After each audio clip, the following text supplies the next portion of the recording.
up in the sky, the birds, the planes. Jason J. Lewis, the voice of Superman on Justice League Action. And you're listening to the Krypton Report. Hello, everybody. I'm just here in the car. I'm trying a different way of recording, see how this works. But I just had some thoughts that I wanted to share before we kick off this episode of the podcast. And, as I've talked about before, I listen to other Superman podcasts. And, there's certain things that come out in everyone's conversations.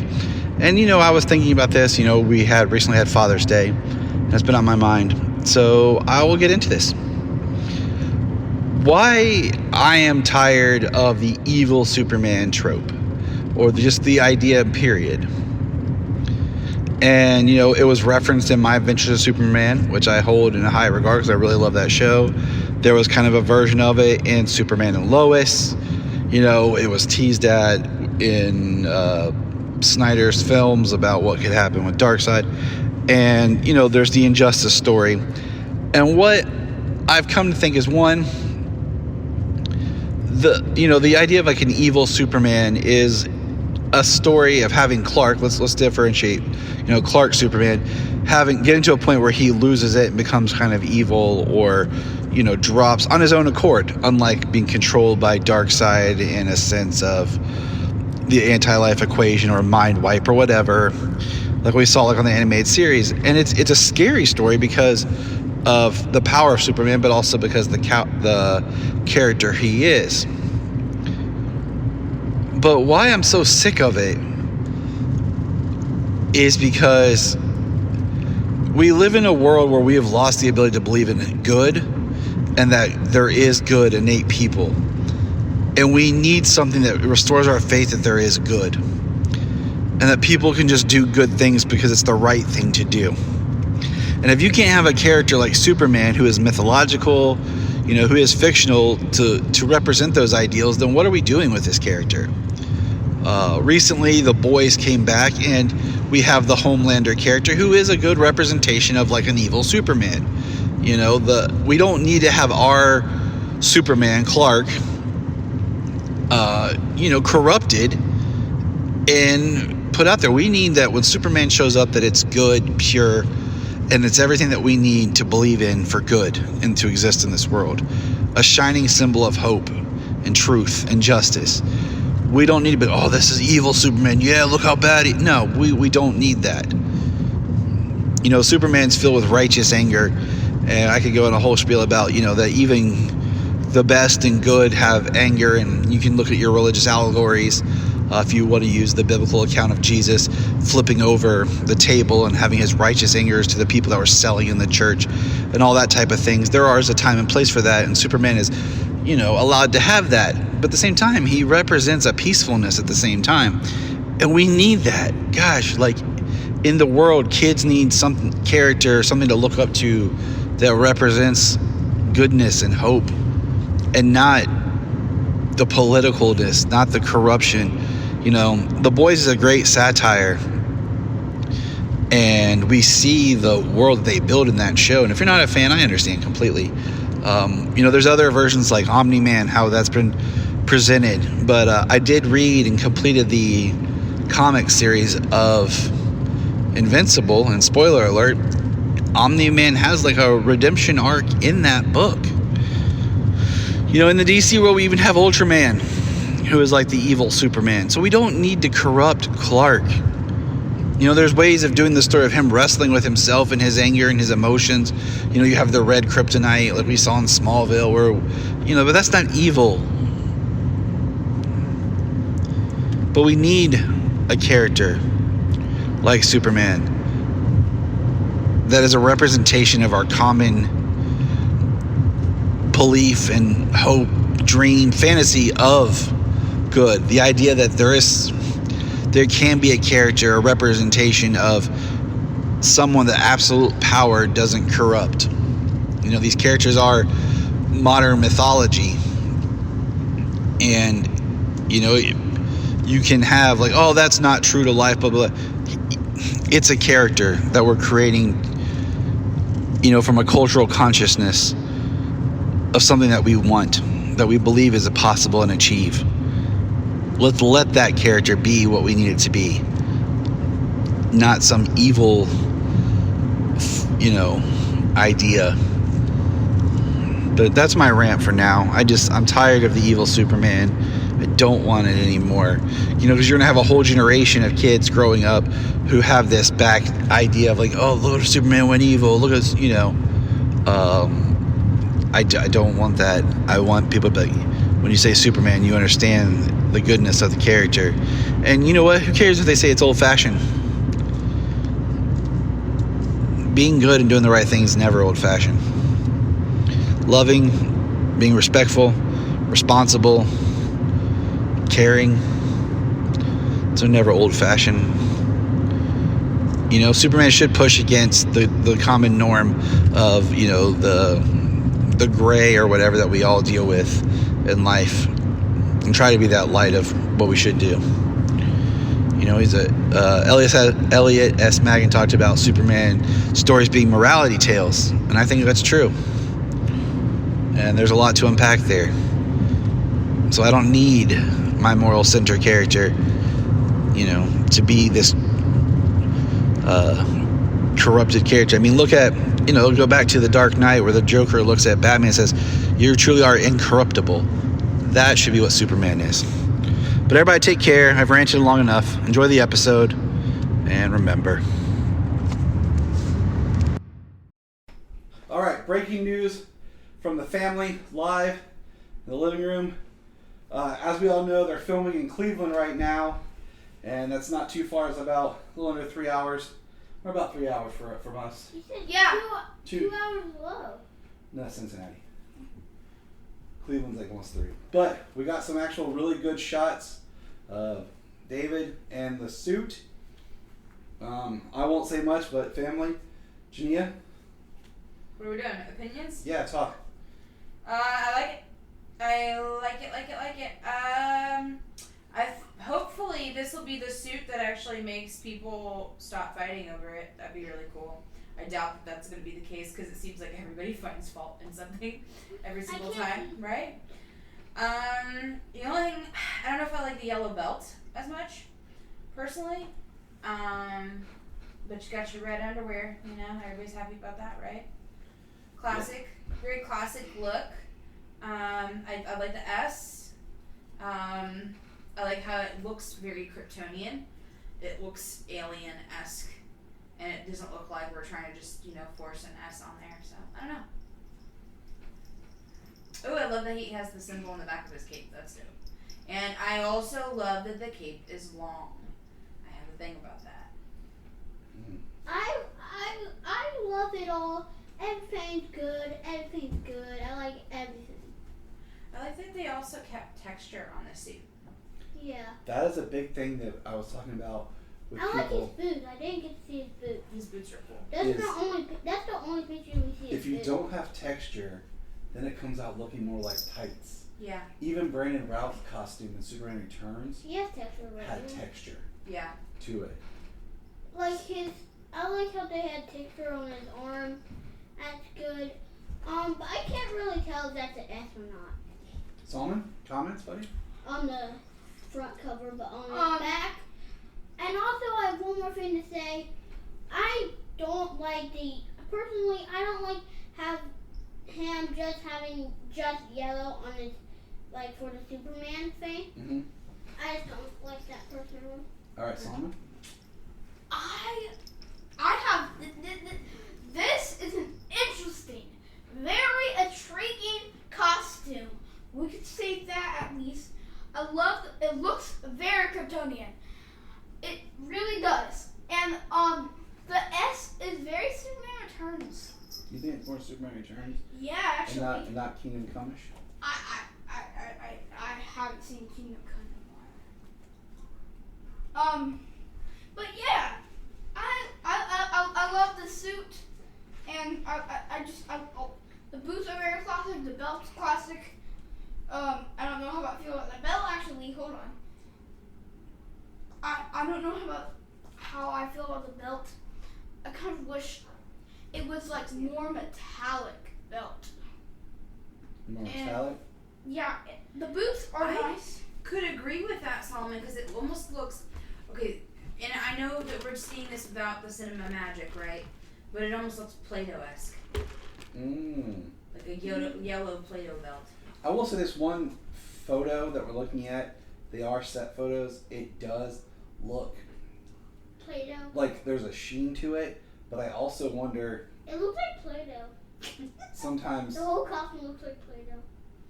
If Like for the cape. like there's something like rigged up to it, but.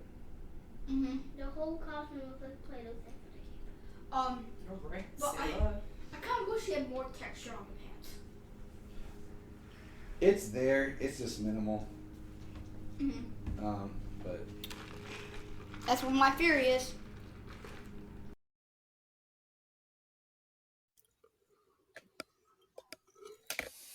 Welcome to the Krypton Report podcast. It's me, Tyler. What's up, James? This is James Cole, the Superman of Red, my co-host. What's up? Giving the head nod. Just doing the head nod in an audio medium, yeah. All right, bro. You know what's up. I'm like, okay. How's it going? What a day. Let's see. First things first, I do want to apologize for not being able to do our live Saturday watch. I've been having some health issues, and it just was not. I wasn't able to do it. So, and it's been a really rough week. The next thing is a public service announcement. We started in June, and June is still Men's Health Month. And I wanted to give a shout out to people to just check on your friends. Always remember to check on people. Their mental health can shift. As most people might know, like I work in Child Protective Services, and I went into work today, and one of the kids, who's a teenager, on my caseload, he tried to commit suicide last night, and that was just kind of like really colored most of my day. So just reach out, take care of each other. Other than that, we have a lot to talk about. So we're just going to kind of start to jump into things, and I'm going to try to. I had this kind of organized, but it's gotten crazy because I got a lot more sort throughout my organization. I was saying a lot of stuff came out today. Yeah. So let's start here. We got a new trailer for the Penguin, and the Penguin is coming in September. What did you think of the trailer?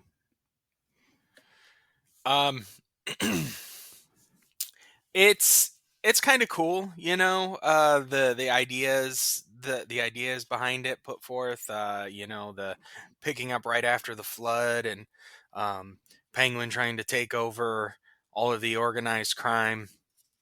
Just some of the things that they say and do, and we got Alberto in there, and Sophia.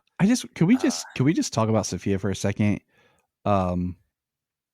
Please just go and look up what Sophia looked like in the comics, and then look at the actress. Oh yeah, that's something else. Sophia was a thick lady. You want a comic accurate Sophia, you're gonna have to go fan film. Wow, you're gonna have to go. You're gonna have to go. The Long Halloween animated for real route. You know what I mean? That was a thick. I mean, but let's just throw it up. It would be cool if they would have got honestly body type wise, someone like a Gina Carano. Not saying her exactly because she's supposed to be controversial. I know, whatever. I don't get into all that, but that body type, a bigger, looks feminine, but looks like buff too. Because if you read Dark Victory, so. But the one thing about the Penguin is it is set November, so it is right after everything because the Batman took place on Halloween and the first couple of days in November. But what I think is interesting is the Penguin was all shot in New York, and of course the Batman was shot sound stages in Glasgow and then maybe some in New York. But I just think it's interesting because it's going to be this kind of blend of cities, and it'd been cool if they would have been able to just shoot in Glasgow for a little bit. But the next thing we got here, and I'm just gonna have to say it like this: hell yeah! Kite Man, hell yeah! Releases July 18th on Max. I'm happy about it just because I like it's one of those things like we didn't forget about, but there wasn't any talk about, and then it's always nice when these things show up and you're like, oh, cool, and then you're like, oh, I don't have to wait that long. But this is also interesting. I took a quick screenshot. Especially to fill the void. Lance Reddick's final TV series role is as Lex Luthor in Kite Man. And rest in peace, Lance Reddick. Still has the best scene ever in that Netflix Resident Evil series. One of the best scenes, just period, the way he acts it. And I will recommend, I think it's in the pilot. I think it's the pilot. It's either the pilot or the second episode. And I will say, just Google it, look it on YouTube. When his daughter gets in trouble at school and they're raising a fuss, and he sits down, and the way that he talks to them about, he says, how many, like he talks to this guy and he's like, how many people can do your job? And he's like, I don't know, like a couple. He's like, let me tell you about me and my job. He's like, how many people can do my job for Umbrella? One. And that's me. Just me. So how do you think Umbrella is going to feel if I tell them I'm unhappy? And the next guy, the guy's like, tells his daughter, apologize. Just apologize. Like, it is the best dad moment. And I mean, he's always been a great actor. Oh yeah, Lance Reddick is awesome. Yeah, it's I love that scene as well. I made Jania watch that scene. It's like she had nothing about. She did not want to watch the show or nothing. I was like, no, come here. I was like, Juju, you got to watch at least this one scene. Oh yeah, the show has its moments, but that's neither here nor there. Yeah, that's a different podcast. But rest in peace. Speaking of animation, we got the logo, Batman Cape Crusader, a couple more images. Like here we got Thick Alfred and Batman. We have our announcement of who's playing Batman. Hamish Linklater. When I look at him, I think of him from Netflix is Midnight Mass, because I've become a huge Mike Flanagan fan. But he has more stuff to his credit, and so they released some. He's been in a lot. One of the last things I watched him in was Legion. Yeah, the FX series show. Yeah. Some of the voice cast is Christina Ricci will be Catwoman. Diedrich Bader will be Two-Face. So this is very exciting news. And well, we love Christina Ricci. We do. And she's done DC voices before, so that's really cool.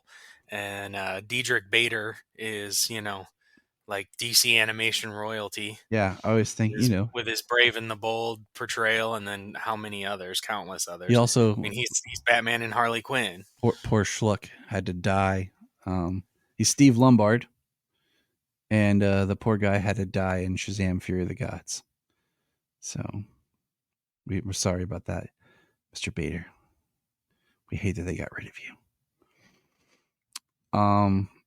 So as of this recording, we were going to record yesterday, but we didn't get to. It is the 35th anniversary of Batman 89.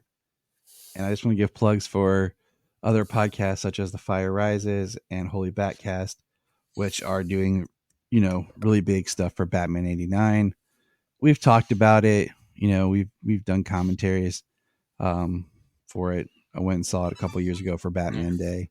So yeah, I saw their episodes drop in my feed. We'll do a big thing next year though for Batman Forever. Oh look, there's Sayla, the awesome Sayla, in her Superman shirt. Oh yeah, Batman Forever. Sayla's got her Superman shirt on.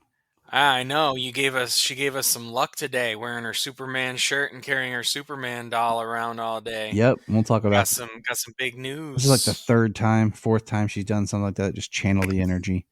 She also so, but the force is strong with her. Yeah. And now we're going to shift over to our good favorite thing called Superman, and we're going to talk about Superman and Lois. Now has a premiere date, October 17th. with a 2-hour premiere, which I guess will be episodes 1 and 2. So that kind of shifts our schedule just a little bit, but because I had mapped out our schedule, I told James I was kind of going crazy in mapping out a new format we're going to try in 2025. I'm kind of got some planning done to 2028. So, but there's some leeway in there too. Big goals, big ambitions. Yeah, I got a little carried away. But I told you it'd probably come out in October, just because that seems like when the CW always premieres stuff, and this will be the last show I ever watch with the CW attached to it. Because after this, there'll be like no more than likely, there'll be no CW left. Yeah, I wouldn't be surprised if it even changed names at some point. Oh, it probably will. I do want to give a shout out. I do not like the way that Apple has on their digital store changed. You can't pre-buy seasons anymore. It's really weird. Like I'll go on there to their store, but then it wants to link me to if I have the streaming service it's on. It's really confusing. I don't like it at all. It's convoluted. Oh, so for anyone who didn't know, this is Selah's. It's mine. And yesterday, was it yesterday or day before? Yesterday. It was yesterday. She asked if I could take it off the wall and she could carry it around and sleep with it. And I said, sure. And she's been carrying it around and playing with it all day. She's had it everywhere she's went. So Selah has channeled some positive energy that we'll get to here in a minute. So good night, Selah. Good night. And also I'm wearing a Superman shirt. Good night, Selah. It's awesome Superman shirt. Yeah, we can see it. Okay. And also I have 3 Superman plushies, make that 4 actually. So because that awesome. Big one that looks like yeah. classic and the small one. Yep. And then the one you bought me. Mm-hmm. And then this one. Cool. Get some sleep, beautiful. Okay. Good night, Daddy. The next big thing Good night, Daddy. is good night, baby. So they have arrived in Cleveland earlier in the week. They were putting up the Daily Planet globe above the building that would be the Daily Planet. And I think this was really cool. Globe. It's got the revolving door. This is in Cleveland. So after they film there, it will be somewhere we'll have to go and get pictures in front of together.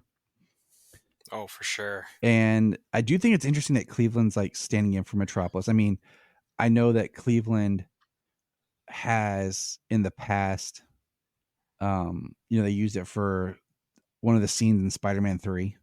I remember that came to Cleveland. Yeah, I was going to say that to my knowledge, Cleveland does have a large downtown area. It does. They also, they shot a couple scenes in the Avengers, but I don't remember which scenes they were in Cleveland. And I just feel like it looks good. I like that, they're bringing Superman home in the sense of like really honoring Ohio, where Superman was created, especially in Cleveland itself. So I feel that Gunn is doing an amazing job with just honoring the legacy that way. I'm since they're in Cleveland filming, yeah. I'm half tempted. Like I'm looking to see if there's gonna be pictures of James Gunn and cast like in front of the Siegel House in the Schuster spot. That'd be sweet. Or someone from the Schuster Society showing up, and meeting James Gunn or something, or something like that going on. Maybe when they wrap in Cleveland, but right. Well, yeah, with all this behind the scenes stuff, a lot of the stuff that is honoring a lot of the legacy and stuff of Superman, it is a lot of what you can see visually and what in the things that they're doing and the places that they're going. So, that is one of the things I'm excited for. That keeps me more excited during this whole production. Yeah, it is during this whole wait. So, without further ado, we will talk now as we bring about that they are in Cincinnati. Or no, sorry, they'll be in Cincinnati next month. They are in Cleveland filming Superman, and today they were on set, and we got behind the scenes photos of a scene being filmed, and we got the best look at the suit. Now I'm showing these photos here. I wouldn't do this if it wasn't the fact that they are so widely available and they're being passed around on every site, and they're really clear. Like they're not even trying to hide spy photos. So these are some of the best images of Mr. Terrific and Superman. And our buddy Brad that we've worked with, we did recently. We did the episode with the trivia with. He's in Cleveland right now. He lives right near there, and he texted me and said he saw David, and David came walking out, but he had his robe on, and he saw Rachel. And this is a picture right here of Superman and Lois, as there's more photos that have come unearthed. Right. And one of the ones that has Rachel in it as Lois, I think, could be considered a spoiler, so I would not share it. But and then there's this photo, which I think is our best look yet of the full body suit. Basically, yeah, that's a good one. So before the episode started, everyone heard a clip of the children and Jania talking about the suit and everything. So now we're going to talk about it. James, I'll let you go first. I mean, the biggest knock against the suit is the looseness, the wrinkles. I mean, the work he put in, the muscles that he has, it's not quite reflected in the suit. Which, but that's the biggest attraction for me on the suit. Otherwise, I like the suit. The boots are pretty cool. We saw those. We talked about those last time. We got the trunks, and looks good. Like I said, I can take the trunks or leave them either way. I mean, he's Superman to me either way, with or without the trunks. I like the belt loops, the belt. I'm the square just looks classic. The lines and everything. I mean, the lines in the collar look New 52. It really, very reminiscent of that. It really is a suit that has calls out to the New 52, All-Star Superman, Kingdom Come, which is why I'm wearing my Kingdom Come shirt, because it's the closest thing I have to his symbol. As soon as that shirt goes on sale, you better believe I'll be buying that. And I'm hoping they have one at Hot Topic, because I swear to God, Hot Topic always has the softest, like, best looking Superman shirts. My Superman Return shirt was stolen by my ex. I hope she rots in hell. Just for stealing that shirt. My Man of Steel one got ripped by the dog. Oh no! So I missed that one, because it was like the chain link looking symbol, like his actual on his outfit. So I'm hoping that we get a good Superman shirt from there, because I'll order it from Tragedy befall the house of Patrick. Oh, I know. Oh, no.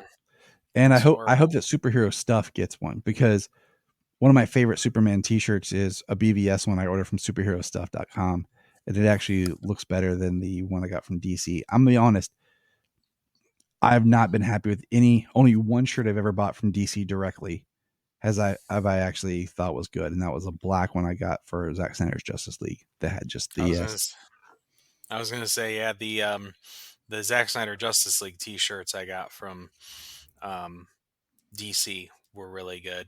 But Darkseid, Superman, Wonder Woman. So I look at this costume, and it looks like Superman. I've talked with Brian today. I really like in the natural lighting. Like, I like this picture just because, like I said, it's the full body we can see. But we jump back over to like this one, or even this one, like him in the natural lighting. Like this one here. Here we go. Well, the blue and I was gonna say the blue and the red look great. Like, they're great shades of blue and of red. The cape is long, but it's not touching the ground. Looks like it's maybe an inch or two above the ground. It's not too wide. It really looks great. Like, this shot right here of him looks fantastic. The some of the bodysuit stuff does remind me a little bit of the Tyler Hoechlin suit. And the trunks remind me more of like short trunks, like they did in All Star. Yeah. Compared to being like just the brief.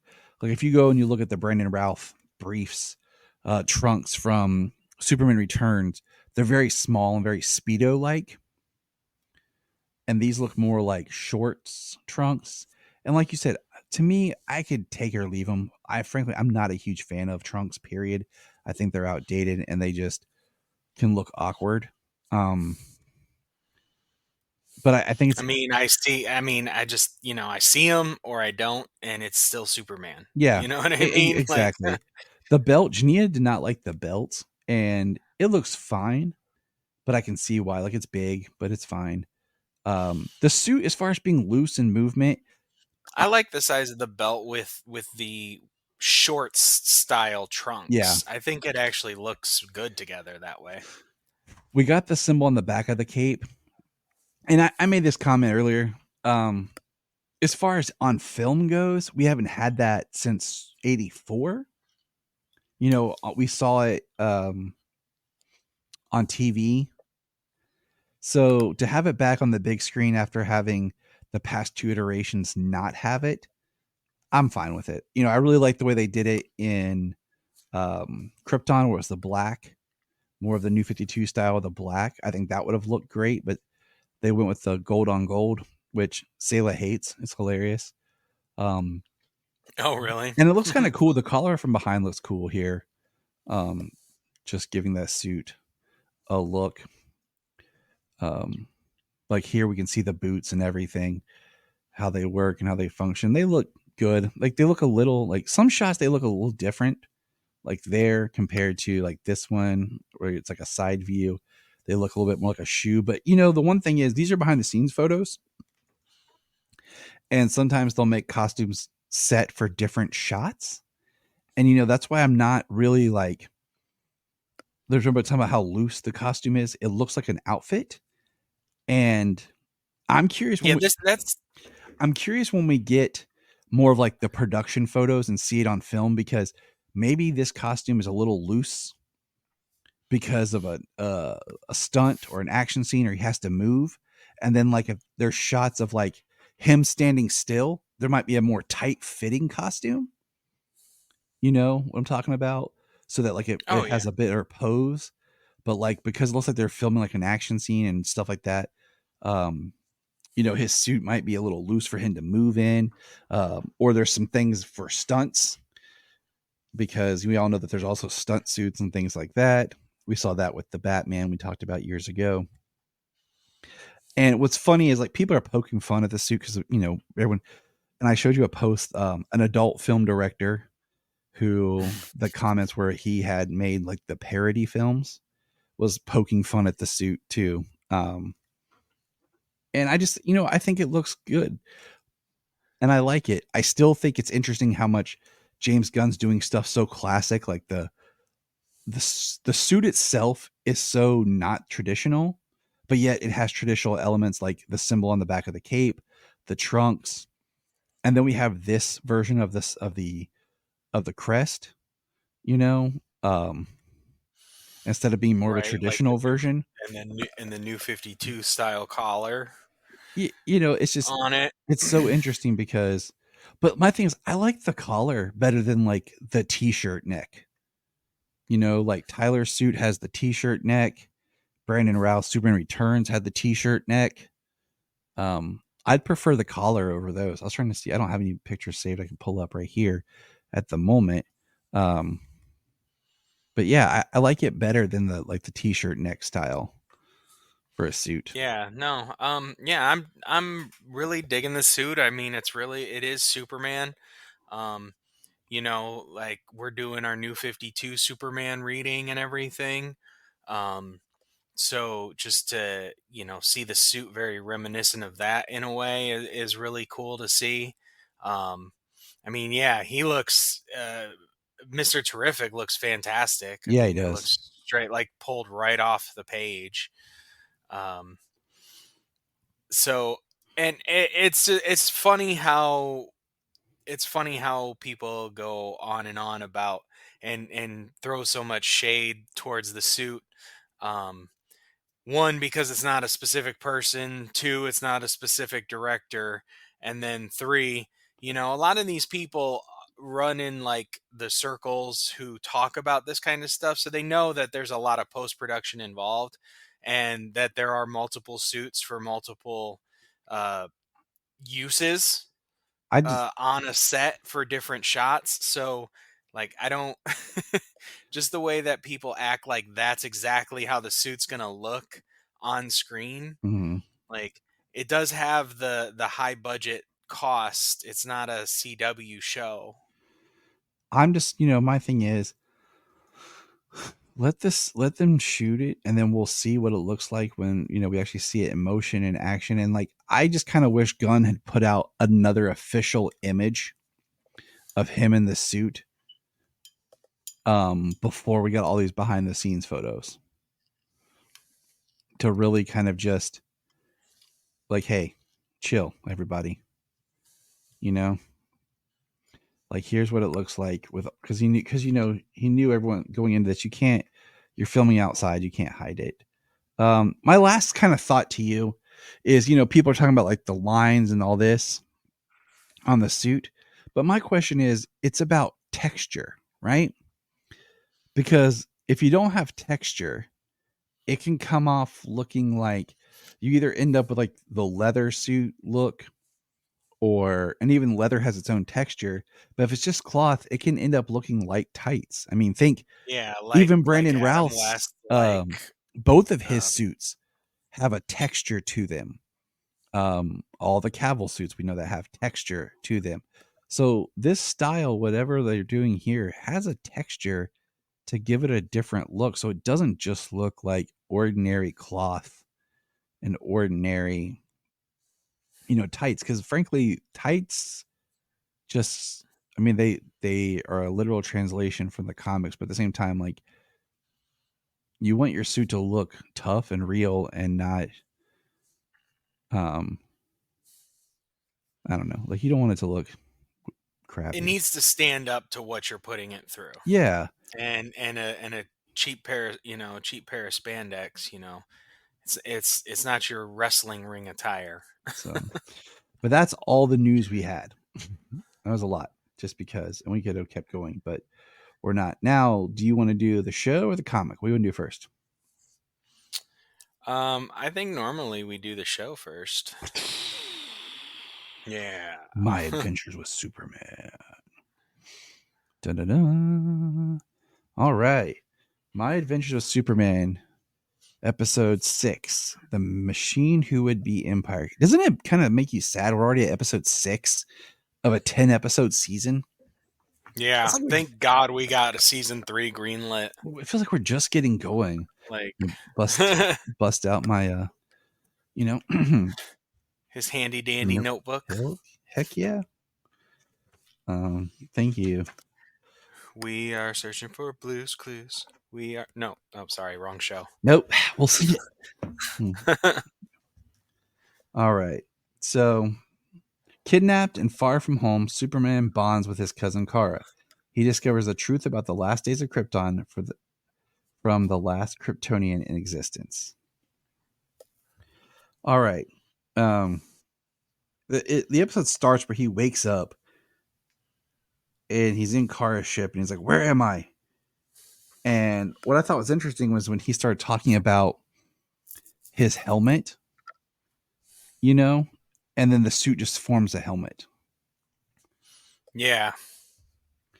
And there were actually some very interesting things about this show. I'll let you go ahead and keep going. No, I'm just like, I have a couple too. I have my notes here, but like, we get Kara, okay, talking about Krypton, and later we learn that they're not her memories. Because remember, this Kara left at the same time Cal did, and we see Krypton and we see people on Krypton flying, and Jania goes, "They're not supposed to do that." I'm like, "No, they're not."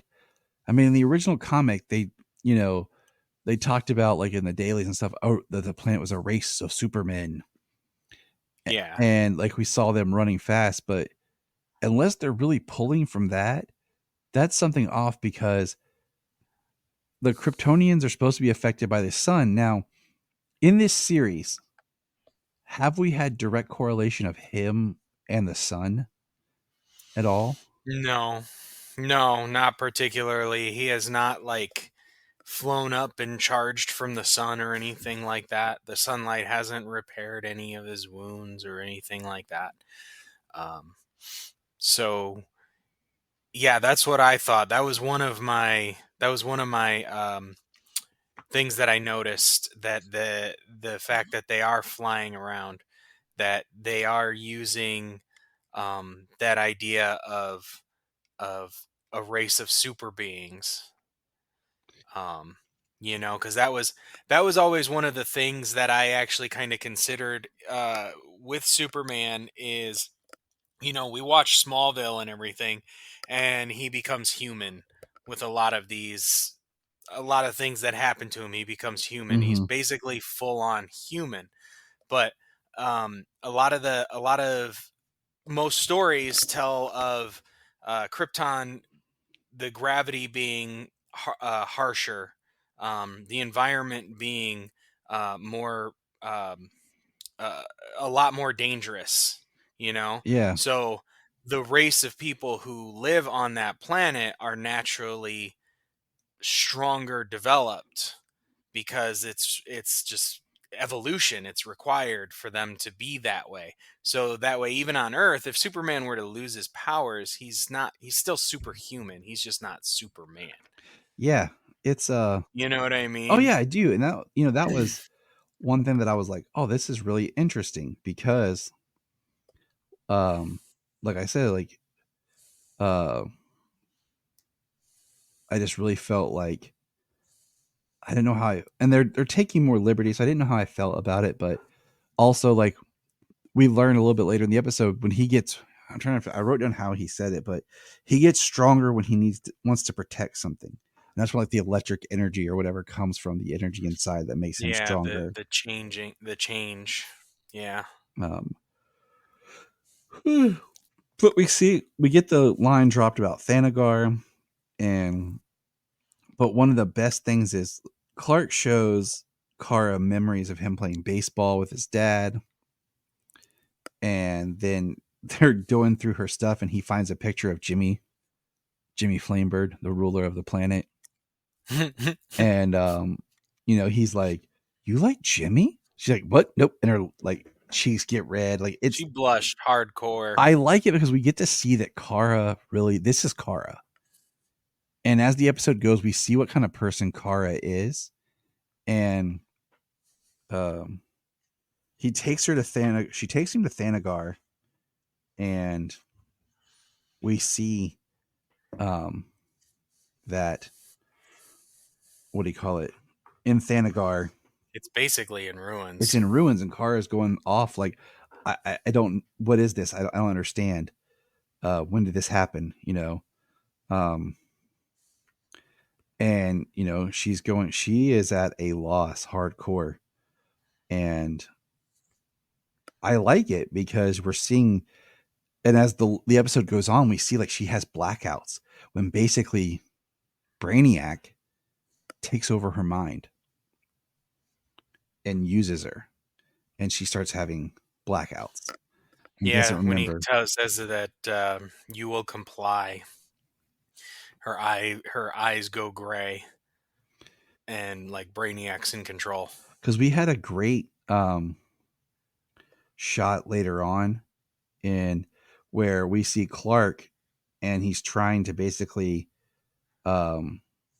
not comply with Brainiac, and then Brainiac says that to Kara, and then the next thing you know, Clark like wakes up, or Kara wakes up, and she's like, "What happened?" And we see that Clark was taken out. It was really good. So Yeah. It was a really cool episode. I like the name drops, the planets. we get the a Green Lantern. We get a Parademon and a Thanagar warrior. They're all robots, but they're in those disguises. Well, it's interesting because he says it's like so it's like their minds, like their consciousness, but completely enslaved and unable to have any free will, and it's because it's like crying. The Green Lantern is crying Yeah.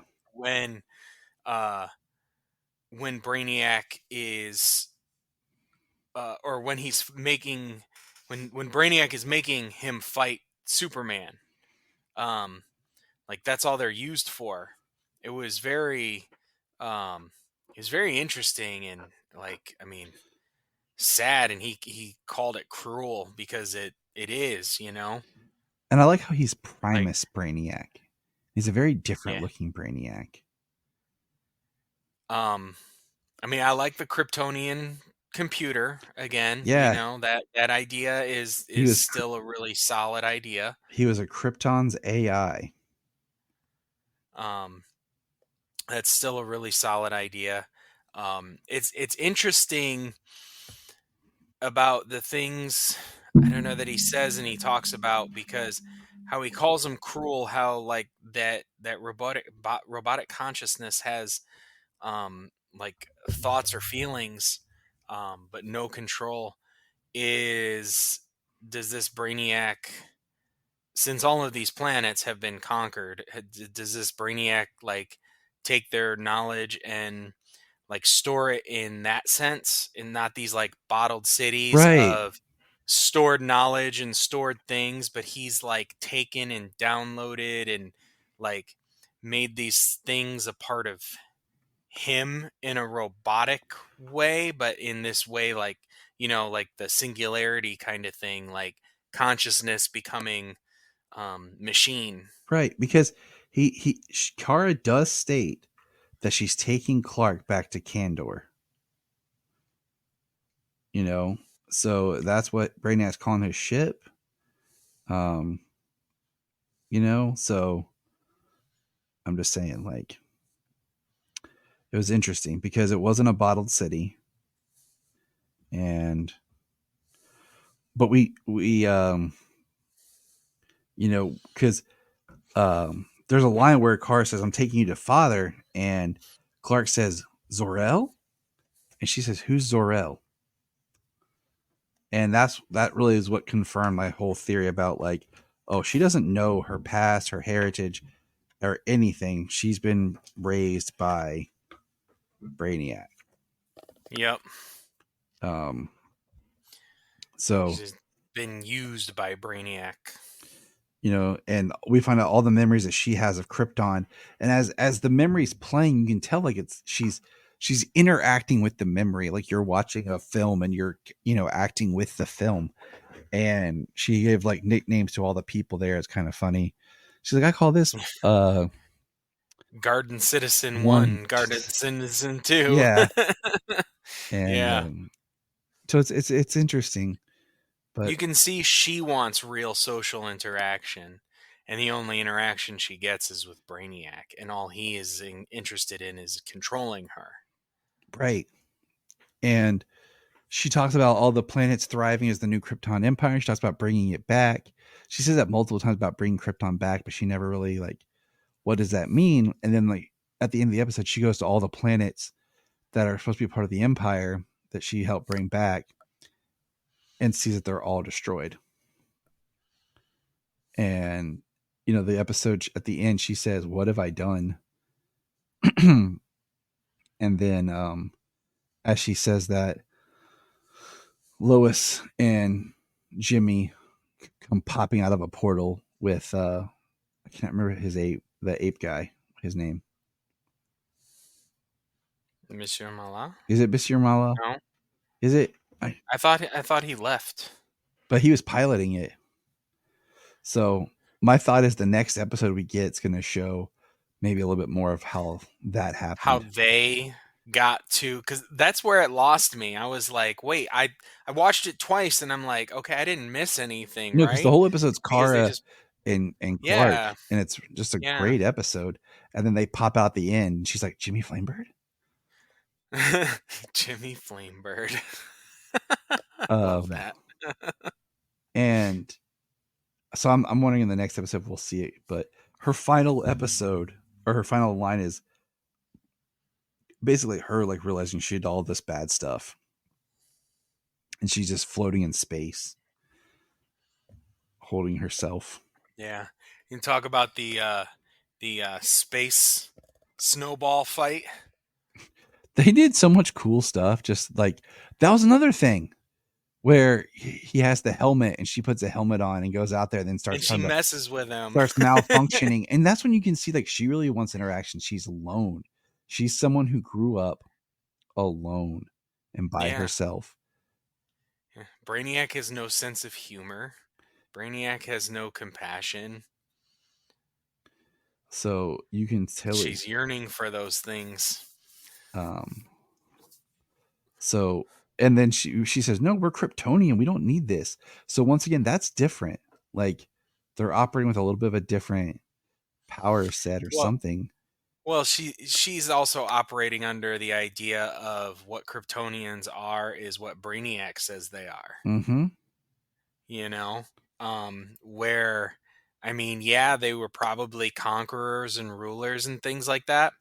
As it kind of seems, you know, that they talked about like the conquering empire of Krypton and stuff, but they were like more or not still people with families. They had children, you know, I'm sure they had emotions, and they had lives outside of, you know, war. I mean, it wasn't constant war 24/7 on every planet around them or anything like that. Mm-hmm. I mean, even war has breaks. So, yeah, it was a really good episode to like kind of just look into and understand. And Sailor was a little bit better. You know, as you know, they brought Kara back around. She was a little. Oh, was she mad? Oh, she was pissed last week. I had to make when she kicked Superman's butt. Oh, just because she made her bad. Like he woke up. You kidnapped me? And it was their chemistry is great. So I look forward to more of that. And like I said, we're gonna be the next episode is episode 7. It's crazy. I'm just like, come on. But this is what Max updated the artwork to. Right here with Superman and Kara fighting. And you know, I like that she still has the symbol. She has no idea who Zor-El is. And there's no like fortress or anything for, you know, Kal-El Clark to get back to show her like, hey, you know, this is my dad, and this is, you know, information about who we are as a family. So right. Well, the fortress is there. He does have that fortress there, but what does he have access to? Because Jor-El disappeared. He said that did everything, all the files get corrupted? I would assume if like the whole place like got corrupted or whatever by kryptonite, that it wouldn't have like turned into the floating fortress that it is. mm-hmm. I think that some of it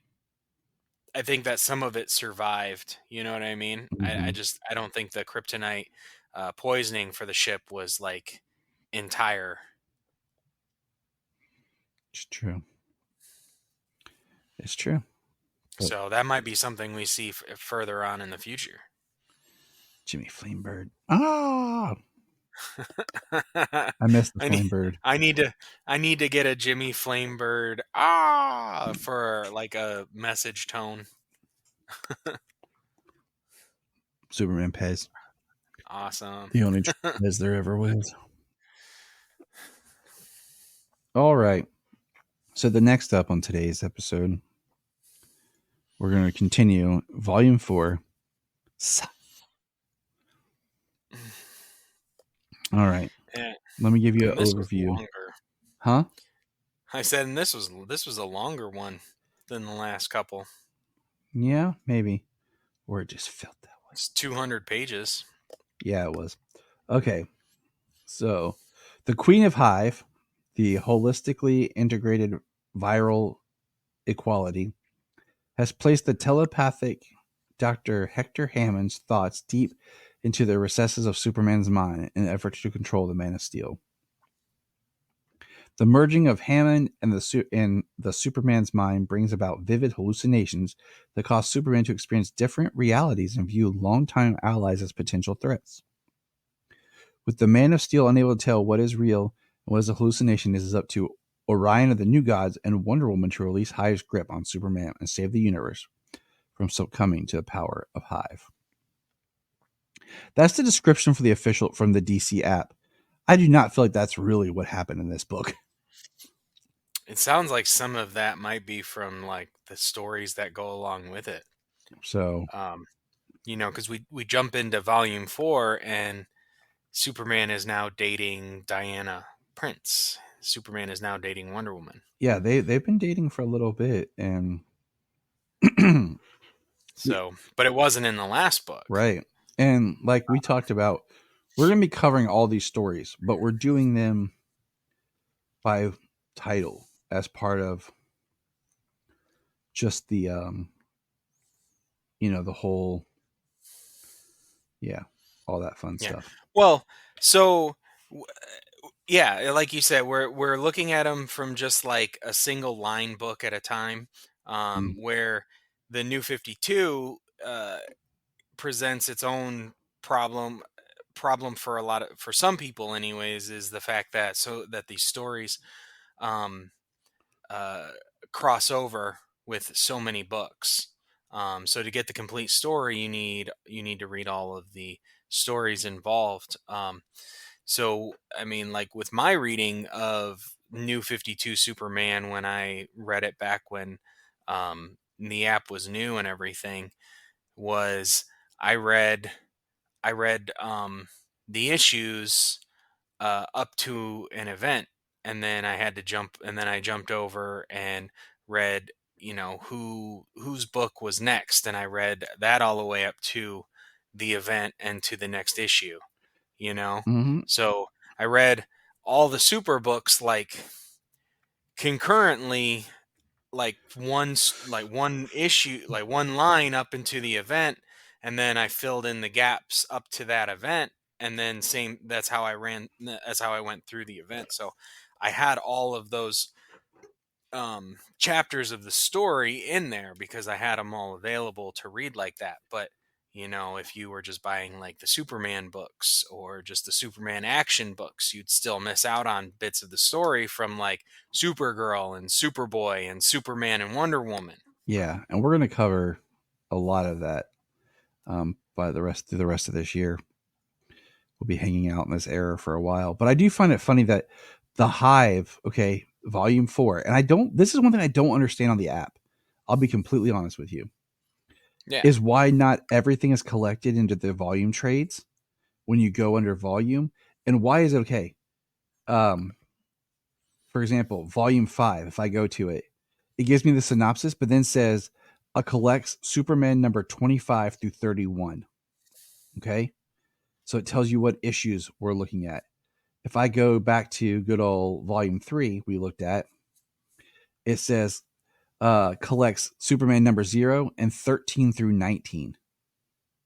But then when I read you directly what the volume 4 was, and it did not tell you the issues.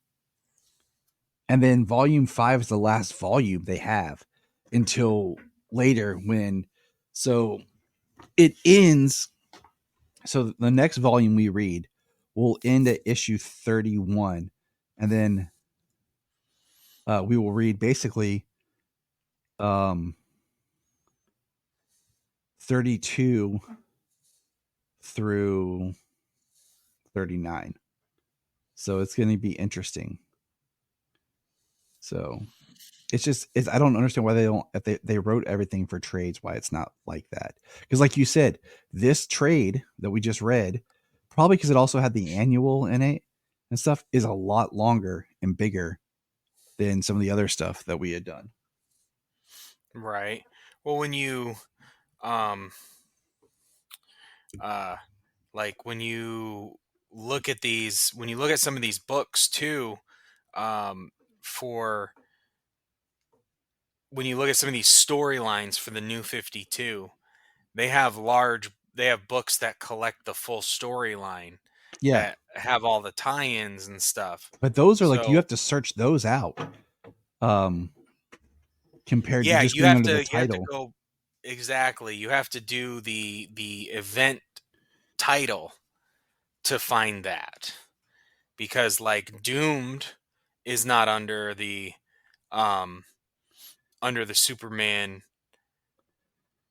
Yeah. It, um like in the volumes, mm-hmm. like it's not there. I'm not sure. I have it, and I looked at it. It's not even on the app. If you go to Superman Doomed, it's just the Doomed issue 1 and the Doomed issue like special that was the closure. It's very weird how it's not collected, unless I just didn't find it when I was looking. Really, because yeah, they have like issue 30 is Superman Doomed on there, So and I feel like if you're doing digital collections, you should just group them easier to read, you know? yeah.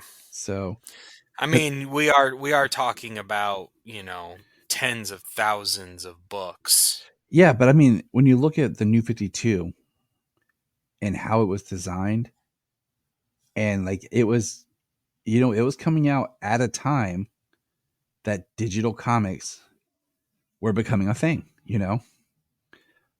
so it's not too much removed, the idea of making it like, I understand for like older books or stuff, but like this era, it should be really simple to collect, Um, but anyways, let's get into Psi War. I'm just going to ask you, Fed out, how did you like this book? Um, there were a lot of interesting bits to it. But this is uh even my second time reading through. I didn't remember a whole lot of it. Hmm. I will say this: it is my second time. For the most part, I did not like this. It was hard to get No. into. I think this was, if I remember right, um, at this time, is when I think they were experimenting with having heroes work and go against other villains that weren't their villains. Because like, it's Hector Hammond, and when you think Hector Hammond, what do you think of? I mean, Green Lantern. Exactly. So, um, it just, I don't know, it was weird, and the Hive was like different, but I mean, they tied Hive back to Brainiac, and we find out about the 20, which were like 20 people that were basically given abilities from Brainiac, and we get Psycho Pirate, which I thought was cool. Like, I thought that worked. Yeah, I mean, it was kind of cool to see, Psycho Pirate versus the Hive Queen versus Hector Hammond, And that's when it and got ultimately versus when Psycho Pirate Lois showed Lane. up.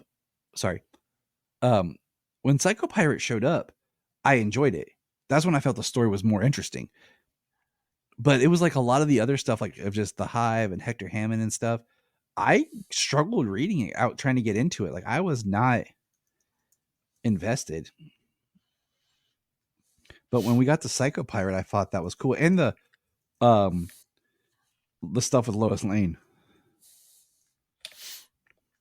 Yeah, because Lois Lane is in early, and then she's out for a while, and then she's back in again at the end. And she was given the psychic powers from the senator, and then I must have missed it, or I'm not recalling exactly why she transformed, because she becomes like this like fully psychic being, It's like almost like a astral being. it was when Superman was in trouble. Like, she sent Superman was in trouble. So she just kind of goodness prevailed in that aspect instead of her head getting all big and warpy and green and killing her, she turned into a psionic rescuer. But I thought it was cool, like having Lois part of it. And um, what do you call it? When the one shot they're talking about John and like sitting there, the way they drew him, he looked like Constantine. And I was like, wait, did I miss something? Did Constantine show up? Like I was like, oh no, that's When Lois. did Lois start dating Constantine? It took me a Yeah. second to realize that was Lois. Like at first, like it was just like it's like, oh wait, what's going on? And then I was like, oh, okay. Right. Well, we get that first issue of Lois doing her investigation. We get the 20, the history with Brainiac, and then she but it opens saying this is going to be the last story I ever write, this and that, and there's nothing comes of it. Like she's not in the hospital, she's not recovering, she's next thing we know, she's working again. Yeah. And we know that she went since Clark vacated the Daily Planet and the Superman beat, she has felt the need. She needed to get back to reporting. That's basically kind of all we get. Yeah. Like she quit being a top producer and went back to being a reporter And because that's what she loves. Clark is reporting for Clark how, Catropolis. yeah. I was like, I'm like, okay, all right. But it's a, and I do like. Okay, I will give them this. I do like that in this story, they reference more of the friendship between Clark and Lois, and they really start drawing out that dynamic. Yeah, saying that they are each other's best friend. And I like that. And then, like, it is nice to see Clark show up with Diana Prince. Clark show up with a date to a thing where he's not just like pining over Lois, right? He shows up because it's either he's pining over Lois or back in Smallville he's pining over Lois, Lana or Lois. What's his face? He's always pining over Lois. It's just at least Smallville a couple of times he had a girlfriend, but that's it. Like, but yeah, I like I said, I just couldn't at times get into the Psi War. Like I don't like the Hector Hammond. The Hive was weird because it was neat, but it was so different than like the Hive that I'm used to. But at the same time, I'm not really that familiar with Hive. I'm not that familiar with Hive or Queen Bee really, but I don't think that it's quite a bee's hive and she's all in honey and bathing in honey and stuff. Energy. It wasn't honey, it was psychic energy. Oh, okay. Like that looked like honey. Gotcha. Yeah, it was like, okay, we're just gonna leave that alone. Like yeah. But this is one that I just was kind of, huh. But there's cool stuff in it. Like we learn about Jimmy, his parents. At one point, Jimmy says, my parents are dead. And then later he says they're missing and he just inherited all their money. Right. So. Yep. We learn that Jimmy's rich in this story. Yeah. Which is, how do you feel about that?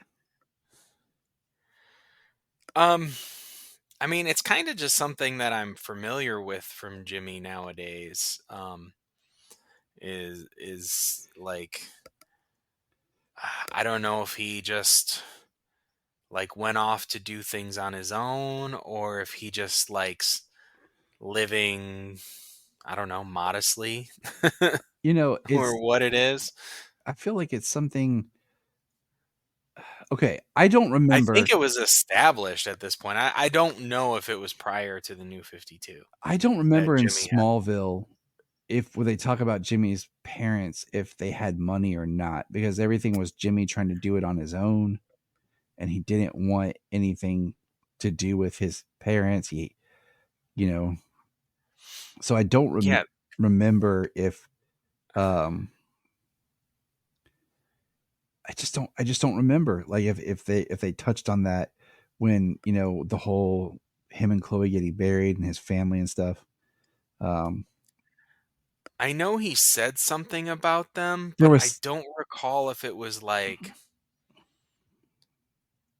I just it don't wasn't like some sort of tragic abusive thing. yeah, I just don't think that he was like close with his family or they were yeah, I don't know. I just don't remember because, you know, the But they whole didn't say anything about him being rich, but he also did buy the watchtower top of the building. I mean, so yeah, but I mean he also eh, remember was on drugs and needing money from Oliver to help him, and he needed a job, but it was really because he needed drugs.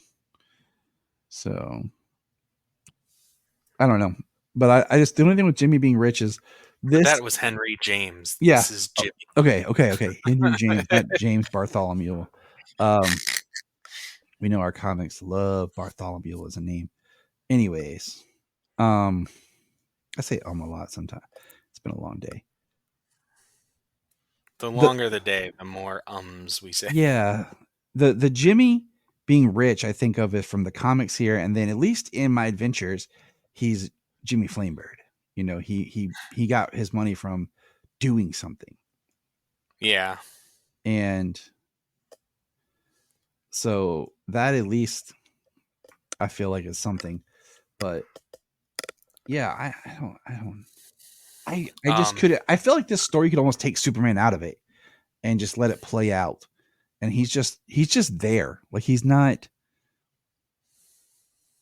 I don't know, really part of it. I guess well, that'd be I don't weird. know. I mean, you know, with the inclusion of Orion Which was and cool. like And then the prophecy wall, they hinted at Wonder Woman and Orion knowing each other, and yeah, having some form of history. That made Clark uncomfortable. I mean, he said, you know, you don't have to make excuses or apologize to me or anything like that, or owe him anything an explanation. Um, but you know, the idea that Superman is this massive threat, and where by being the massive threat, I think is through the idea of him being mind controlled Mm-hmm. by like these psychic beings. So I think it was just a you know, some roundabout way to get to that. You know, why is Superman this huge threat? Well, because of, you know, these beings trying to control him and whatnot. So that was pretty cool. It was, you know, it's interesting. It's always cool to see um, these Superman, these massive power level people, like Orion and Superman going up against one another, and like damn, like that hurt, you know, when Mm-hmm. they hit each other because they're not used to that kind of thing. What did you think about the part where like he's fighting, you know, Wonder Woman, and they realize that Hector Hammond is in his brain, and we see like the reality of the world where like it's Lana as his wife left, and she's like looking for him and looks almost like a zombie. That was just interesting how that I was trying to figure out what they're trying to say there. They're trying to stay like that was a real place they visited, or Well, um, yeah, I'm not sure if that's what that was exactly, because like it's his wife. They did talk about like other worlds. I don't know if he was seeing other worlds or if it yeah, was just hallucinations. Um, because his parents were alive, and in the New 52, his parents died while he was out at prom in a car accident, dang you, and he Doctor left. Manhattan. Yeah, and he left. And that's where we get this this version of Superman who doesn't have anybody to talk to about the real things going on in his life. Yeah. So it's going to be interesting when we finally get to the end of this and we have our like wrap up discussion. But also in that, I was going to say like, so when Psychopirate shows up and Psychopirate attacks and he and takes him back like through his memories, and like you have the one about like Jonathan and Martha saying they'd wish they never found him. That's pretty intense. Yeah. That I was gonna say that too. That was one of the better issues in my opinion. Um, Like I said, once kind of Psychopirate just showed going. up, Yeah, yeah. It went backwards. He kind of went back to his t-shirt and jeans kind of Superman. That's how he was dealing with some things there. When the military was like against him and everything, when the world was against somebody like him, because this is like 5 years in the future. Um, Heck, at this point, it's the end of like the second year, so it's like 7 years into the future. Um, I mean, I don't know if it was like chronologically the same. But then it goes back farther to Lana in Smallville. Um, he falls off the barn and is okay. Uh, and some bullies, and then even back to memory, like like your earliest memory on Krypton. and his earliest memory is like, and like I thought the Medusa mask was just interesting with the idea of like the psychic energy snakes. Yeah. But all in all, like there's some good artwork in here and things. But I did not dig this run. Now, I think we might have to do some extra reading in um, our next conversation, because these trades do not include the 0.3s or the specials. Oh no. Does not look like it. But anything else you want to wrap up from our conversation for today about the book or about life in general, or the costume, or that Rachel Brosnahan as Lois is awesome looking because she has dark hair, black hair like she's supposed to, compared to Kate Bosworth and Amy Adams. That's right, I said it. And her purple clothes. Yeah. So yeah, she looks great. But all right. Anything else? Yeah, I mean, James, my friend. I'm excited. I'm excited for the future of DC. We got some things to look forward to. I keep saying, I guess over the years I've always said I'm excited because I mean, I want more DC content, good DC content. I mean, there are varying levels of good, Mm-hmm. um, which I think we've all experienced I still have very not. recently. I have still not finished watching Doom Patrol. Ooh, I just Doom Patrol. I just watched most of the fourth season. I've got like 4 more Well, then you're episodes right. left. You're right there where I'm at. Like Yeah. I watched the first half when it premiered, and then ever since they did the next part, I just have struggled. No, I just threw it back on while I was working at work, and I was listening to it.